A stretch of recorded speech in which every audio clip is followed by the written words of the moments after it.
Hello students, आज हम सामग्री और आंतरिक निरीक्षण मटेरियल्स एंड इंटरनल चेक के बारे में जानेंगे। शुरू करते हैं आज का टॉपिक, सामग्री और आंतरिक निरीक्षण। सामग्री को प्राप्त करना, उसे सुरक्षित रखना तथा भिन्न भिन्न विभागों में इसका वितरण करना इत्यादि सभी कार्य सामग्री विभाग को करने होते हैं। यदि सामग्री विभाग का कार्य भली प्रकार नियंत्रित नहीं होता है तो सामान की चोरी बड़ी आसानी से हो जाती है। माल का गबन भी रोकड़ की तरह ही अधिक हानिकारक है और इसे रोकने के लिए एक व्यवस्थित आंतरिक निरीक्षण की प्रणाली की आवश्यकता है। सामग्री विभाग की आंतरिक निरीक्षण की व्यवस्था को हम 4 भागों में बांटकर अध्ययन कर सकते हैं। माल प्राप्त करना, माल को सुरक्षित रखना, माल का निर्गमन, माल का लेखा करना।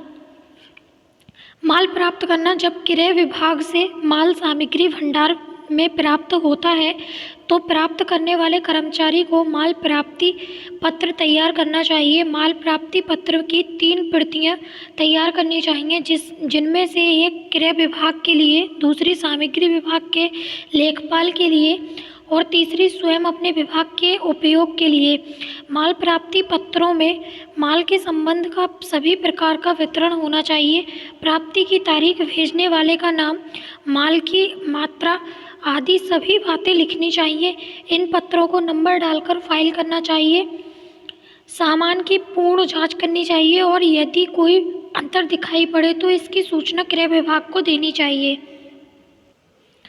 माल को सुरक्षित रखना, माल जब तक वितरित नहीं किया जाए भली प्रकार से भंडार में सुरक्षित रहना चाहिए। इसके लिए निम्न बातों को ध्यान रखना चाहिए। प्रत्येक माल के वर्ग के लिए एक निश्चित स्थान होना चाहिए। इसके लिए अलमारी उसके छोटे या बड़े खाने या अन्य कोई स्थान वस्तु के आकार के अनुसार निर्धारित कर देना चाहिए। साथ ही प्रत्येक सामान का नंबर भी होना चाहिए। इस चिन्ह के होने से समान स्थान का पता आसानी से लगाया जा सकता है। सामान के स्थान पर विशेष प्रकार के कार्डों का प्रयोग होना चाहिए। इन कार्डों को विन कार्ड कहते हैं। विन कार्डों में 3 खाने अलग अलग होने चाहिए, जिनमें प्राप्ति, निर्गमित तथा शेष के लिए स्थान होना चाहिए। विन कार्डों के लिए इस बात का पता लगता रहता है कि भंडार में कौन सा माल कितनी मात्रा में है।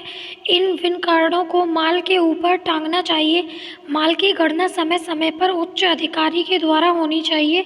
सामान का मिलान विन कार्ड तथा सामग्री खाता बही से करना चाहिए। यह भी आवश्यक हो जाता है कि वर्ष भर बीच बीच में माल की गणना का कार्य पूर्ण नियंत्रण में किया जाए।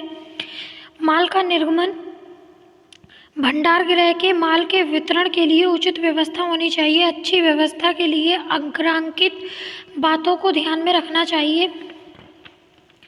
जब तक किसी विभाग के अध्यक्ष से अधिकृत मांग पत्र प्राप्त न हो तब तक माल का निर्गमन नहीं करना चाहिए। इस मांग पत्र में माल का नाम, मात्रा, नंबर, मांगने वाले विभाग का नाम, तारीख इत्यादि सभी बातें स्पष्टतया लिखी होनी चाहिए और मांग पत्र पर विभागाध्यक्ष के हस्ताक्षर होने चाहिए।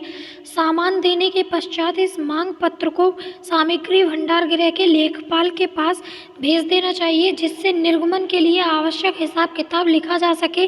फिर उसे लागत खाते के लेखपाल के पास भेज देना चाहिए, जहां पर उस वस्तु का लागत संबंधी लेखा किया जा सके। मांग पत्र विभिन्न विभागों के लिए भिन्न भिन्न रंगों के होने चाहिए। भंडार गृह से माल के निर्गमन का अधिकार कुछ विशेष कर्मचारियों को देना चाहिए ताकि किसी गड़बड़ी के समय इनको जिम्मेदार ठहराया जा सके। सामग्री अधिकारी के बैठने का स्थान द्वार के निकट होना चाहिए, जिससे सारा निर्गमन उसकी देखरेख में किया जा सके। भंडार गृह से सामान बाहर जाने के लिए आज्ञा पत्रों का प्रयोग होना चाहिए। प्रत्येक आज्ञा पत्र विवरण द्वार पर रखी गई पुस्तक में होना चाहिए। यदि कोई विभाग माल वापस करता है तो माल वापसी पत्र की 2 प्रतियां तैयार करनी चाहिए। सामान की प्राप्ति होने पर द्वार की पुस्तक में माल वापस होने का लेखा होना चाहिए। माल वापसी पत्र से माल का मिलान करने के पश्चात एक प्रति भंडार गृह अकाउंटेंट्स के पास और दूसरी प्रति माल वापस करने वाले विभाग को भेज देनी चाहिए। बिन कार्ड में वापस माल का लेखा कर देना चाहिए।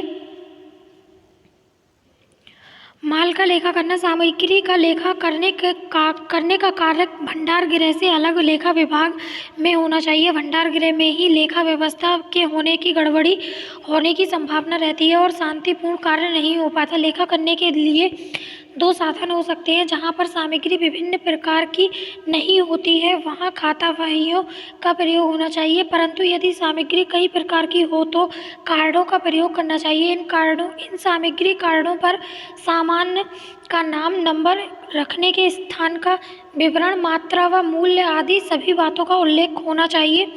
सामग्री कार्ड प्रत्येक प्रकार की सामग्री के लिए भिन्न भिन्न होने चाहिए। सामग्री लेखापाल को प्राप्ति पत्र, मांग पत्र, माल वापसी पत्र आदि की सहायता से सभी सामग्री कार्डों में लेखा करना चाहिए। समय समय पर दो स्वतंत्र लेखों अर्थात बिन कार्ड और सामग्री कार्डों का मिलान करते रहना चाहिए। आगे देखते हैं आंतरिक अंकेक्षण, इंटरनल ऑडिट। आंतरिक अंकेक्षण का अर्थ ऐसे अंकेक्षण से है जिसके अंतर्गत लेखा पुस्तकों की जांच संस्था के ही कर्मचारियों द्वारा कराई जाती है। यह अंकेक्षण संस्था के आकार पर निर्भर करता है। इसका मुख्य उद्देश्य कर्मचारियों की कार्यकुशलता को बढ़ाना तथा अशुद्धियों व छल कपट की संभावना में कमी करना है। इन अंकेक्षकों की नियुक्ति संस्था के प्रबंधकों द्वारा की जाती है। प्रायः इन अंकेक्षण का प्रयोग बड़ी बड़ी कंपनियों द्वारा किया जाता है। आंतरिक अंकेक्षण की परिभाषाएं। Definition of internal audit. Professor mix के शब्दों में संस्था के कुशल प्रशासन के लिए उच्च स्तरीय प्रबंधकों की सहायता के उद्देश्य से संस्था के कर्मचारियों के द्वारा खातों एवं वित्तीय तथा परिचालन संबंधी क्रियाओं की व्यवस्थित जांच एवं मूल्यांकन आंतरिक अंकेक्षण कहलाता है। Institute of internal auditors New York के अनुसार आंतरिक अंकेक्षण प्रबंध की सहायता के लिए संस्था के अंदर खातों की समीक्षा तथा वित्तीय एवं परिचालन संबंधी क्रियाओं का स्वतंत्र मूल्यांकन का कार्य है। यह एक प्रबंधकीय नियंत्रण है जो दूसरे नियंत्रणों की प्रभावशीलता का माप एवं मूल्यांकन के द्वारा कार्यशील होता है। यह प्रबंध नियंत्रण की एक विधि है। इसके द्वारा नियंत्रण के दूसरे तरीकों का मूल्यांकन तथा उसकी समीक्षा की जाती है। इसका उद्देश्य उच्च स्तरीय प्रबंध नियंत्रण में सहायता पहुंचाना तथा संपत्तियों को सुरक्षित रखना है। मूल्यांकन एवं समीक्षा का कार्य संस्था के कर्मचारियों द्वारा किया जाता है। आंतरिक अंकेक्षण के उद्देश्य। Objectives of internal audit. आंतरिक अंकेक्षण के मुख्य उद्देश्य निम्नलिखित हैं। लेन देनों की जांच। आंतरिक अंकेक्षण व्यावसायिक लेन देनों की जांच करता है जिससे ये संस्था की स्थिति प्रदर्शित करने की स्थिति में होते हैं। लेन देनों की जांच करते समय निम्नलिखित बातों पर विशेष ध्यान देना चाहिए। प्रत्येक लेन देन की स्वीकृति किसी अधिकृत व्यक्ति से होनी चाहिए।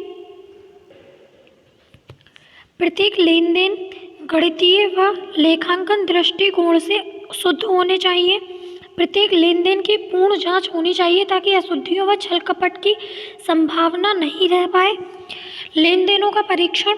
आंतरिक अंकेक्षण का उद्देश्य लेन देनों की शुद्धता को जानना तत्पश्चात इसकी सूचना प्रबंधकों को देना है जिससे भविष्य में व्यवसाय की भावी नीतियों व योजनाओं को तय किया जा सके, जिससे संस्था के लाभ को अधिकतम किया जा सके। इस प्रकार आंतरिक अंकेक्षण लेन देनों का मूल्यांकन कर संस्था की भावी नीति निर्धारण में सहायक होता है। लेन देनों का परीक्षण। व्यवसाय की संपत्तियों की सुरक्षा।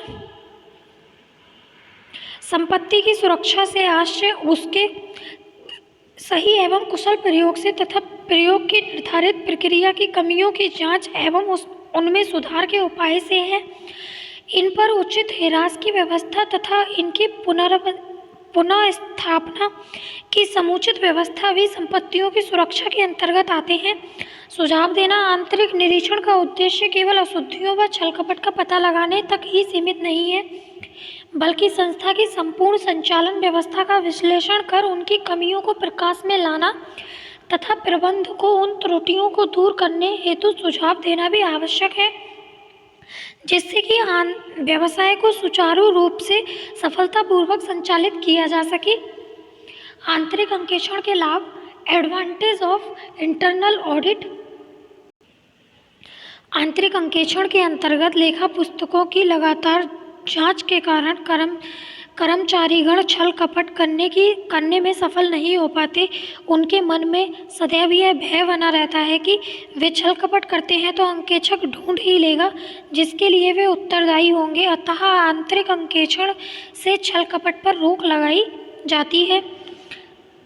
नीति निर्धारक में सहायक, आंतरिक अंकेक्षक के द्वारा प्रबंधकों को भावी नीतियों के निर्धारण में काफ़ी सहायता मिलती है। आंतरिक अंकेक्षण से संस्था की चालू नीतियों व योजनाओं का विश्लेषण होता जाता है और उसमें पाई जाने वाली कमियों को दूर करने के संबंध में आंतरिक अंकेक्षण प्रबंधक को सहायता प्रदान करता है।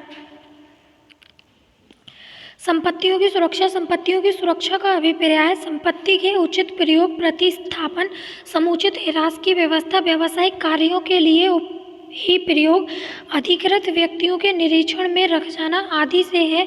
इस संबंध में आंतरिक अंकेक्षण से काफ़ी मदद मिलती है। आंतरिक अंकेक्षण के द्वारा अंकेक्षक संस्था की संपत्ति की वास्तविक स्थिति का अध्ययन कर अपना प्रतिवेदन दे सकता है और संपत्तियों के संबंध में सुधार के सुझाव प्रस्तुत कर सकता है।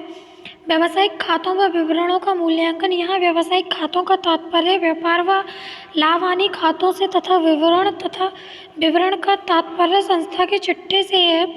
व्यापार व लाभ हानि खातों से संस्था की लाभार्जन क्षमता प्रदर्शित होती है तथा चिट्ठे से आर्थिक स्थिति। अतः ये खाते व विवरण सही तैयार किए गए हैं अथवा नहीं, इसका प्रमाण आंतरिक अंकेक्षक इनका विश्लेषण कर बता सकता है। संचालन व्यवस्था की जानकारी। आंतरिक अंकेक्षण के द्वारा व्यवसाय की संचालन प्रणाली एवं क्रियाओं का विश्लेषण भी किया जाता है। व्यवसाय की संचालन क्रियाओं एवं प्रणाली में पाई जाने वाली कमियों का अध्ययन कर उनके संबंध में आवश्यक सुझाव अंकेक्षक द्वारा प्रस्तुत किया जा सकता है। परिमापों का निर्धारण। आंतरिक अंकेक्षण के द्वारा व्यवसाय में संपन्न किए जाने वाले विभिन्न कार्यों की सूचना प्राप्त हो जाती है। इन सूचनाओं की प्राप्ति से कार्यों के परिमाप का निर्धारण किया जा सकता है। इन परिमापों की किए गए वास्तविक कार्य से तुलना कर कार्य क्षमता का विश्लेषण किया जा सकता है। आई होप आपको ये वीडियो पसंद आया हो। वीडियो पसंद आया हो तो वीडियो को लाइक एंड शेयर करें। चैनल को सब्सक्राइब करना बिल्कुल ना भूलें। मिलते हैं नेक्स्ट वीडियो में नेक्स्ट टॉपिक के साथ। तब तक के लिए टेक केयर।